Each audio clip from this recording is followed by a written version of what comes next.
అతుకుల బతుకు గజానికో గతుకు ఏమరపాటుగా ఉన్నారో అంతే సంగతులు మీ బతుకు. ఇది సిక్కోలు జిల్లా ప్రయాణికులకు ప్రమాద హెచ్చరిక. ఎందుకంటారా? అక్కడ పరిస్థితి ఏంటో మీరే చూడండి. శ్రీకాకుళం జిల్లాలో రహదారులు నరకానికి కేర్ ఆఫ్ గా మారాయి. ఒక్క జాతీయ రహదారి మినహా మిగిలిన రోడ్లన్నీ అధ్వాన్నంగా మారాయి. రోడ్డు మీద అడుగు పెట్టాలంటేనే భయపడే పరిస్థితి వచ్చింది. వాహనాలు కాదు కదా, కనీసం అడుగు వేయాలన్నా అవస్థలు తప్పడం లేదు. గ్రామీణ ప్రాంతాల్లో కాస్త మెరుగ్గా ఉన్న మండల జిల్లా కేంద్రాలను కలిపే దారులు దారుణాతి దారుణంగా ఉన్నాయి. 1 కిలోమీటర్ ప్రయాణం చేయాలంటే అరగంట సమయం పడుతోందంటే అర్థం చేసుకోవచ్చు. శ్రీకాకుళం కొత్తూరు రోడ్డు మీద బైక్ జర్నీ చేస్తే కూసాలు కదిలిపోయి నడుముకు ఆయింట్మెంట్ రాసుకుని 2 రోజులు రెస్ట్ తీసుకోవాల్సిందే. ఇది అనుభవజ్ఞులు చెబుతున్న మాట. ఇక ప్రమాదాలంటారా? వాటికి లెక్కే లేదు. శ్రీకాకుళం జిల్లా వ్యాప్తంగా కూడాను రోడ్ల సమస్య చాలా తీవ్రంగా ఉంది. నాణ్యత సమస్యలు ఉన్నాయి. రోడ్ల నిర్మాణం చేపట్టడంలో ప్రభుత్వానికి చిత్తశుద్ధి కనిపించడం లేదు.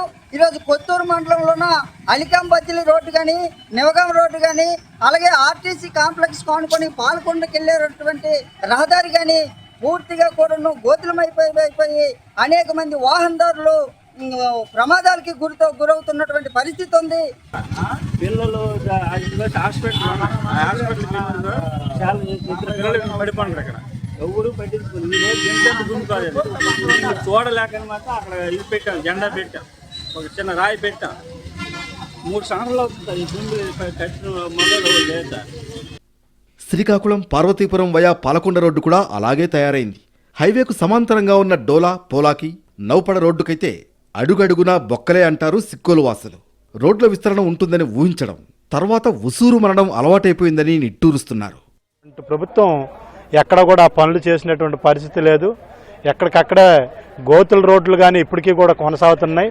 సంవత్సరం పైన అయింది. 6 మాసాల్లో మేము వచ్చిన 6 మాసాల్లో పూర్తిగా రోడ్లన్నీ మరమ్మతులు చేస్తాము, గత ప్రభుత్వానికి మా ప్రభుత్వానికి తేడా ఏటో చూడండి అనేసి ప్రభుత్వం ఎన్నికలకు ముందు హామీ ఇచ్చింది. ఎన్నికల తర్వాత మాత్రం ఆ హామీని ఎక్కడ నిలబెట్టుకున్నటువంటి పరిస్థితి లేదు. ఉన్న కాస్తో కూస్తో రోడ్లు సర్వనాశనమైపోవడానికి కారణం ఇసుక ర్యాంపులు. కెపాసిటీకి మించి భారీ వాహనాల్లో తరలిస్తూ ఉండడంతో దారుణంగా తయారయ్యాయి. వాటిని రిపేర్లు అనేవి చేయకపోవడం వల్ల కనీసం బైక్ల మీద కూడా వెళ్లే సాహసం చేయలేకపోతున్నారు. ఇసుక మాఫియాను తరలించిన నేపథ్యంలో అక్కడున్న ప్రజలు అనేకమైన అవస్థలు పడుతున్నారు. అంతేకాకుండా ధూళి దుమ్ముతో వారి యొక్క జీవనం కొనసాగుతూ ఉంది. అనేకమైన రోగాలకు అనేకమైన వ్యాధులు గురి కావలసి శ్రీకాకుళం జిల్లా ప్రజలు గురి కావాల్సి వస్తుంది. అంతేకాకుండా చూస్తే రోడ్లు అనేకమైన రోడ్లు విలతాండంగా మారాయి. ఎక్కడ చూసినా సరే అప్పుడు ప్రభుత్వం రాగానే మంచి రోడ్లు వేస్తామన్నారు. రోడ్లు వేస్తుంది మీరే, రోడ్లు నాశనం చేస్తుంది కూడా మీరేగా కనబడుతూ ఉన్నారు. మా దారి రహదారే, కానీ ఏమాత్రం పట్టు తెప్పినా మా ప్రాణాలు వంశధారే అంటున్నారు శ్రీకాకుళం జిల్లా వాసులు. స్కీముల సంగతి సరే, దారులు బాగు చేసి మా బతుకులకు దారి చూపండంటూ దండాలు పెడుతున్నారు.